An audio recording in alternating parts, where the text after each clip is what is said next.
কি পরিমাণ গুনাহ আমরা গোপনে করি, কি পরিমাণ গুনাহ আমাদের দ্বারা প্রকাশ্যে হয়। এক একটা রাত্র আমাদের কিভাবে কাটে, কি পরিমাণ জুলুম আর অত্যাচার নিজের উপরে করি।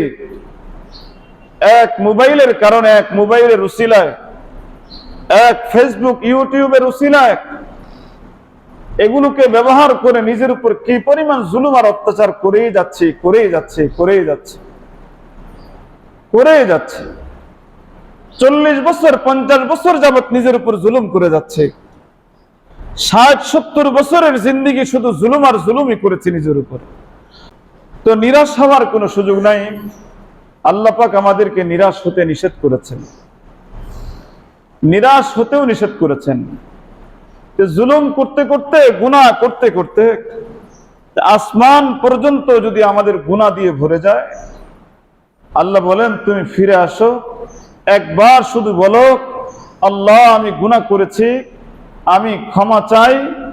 একবার শুধু বলো আল্লাহুম্মা গফিরলি, এক শব্দ আমার মুখ থেকে বের হবে, আল্লাহ বলেন তোমার জীবনের সব আমি ক্ষমা করে দিব।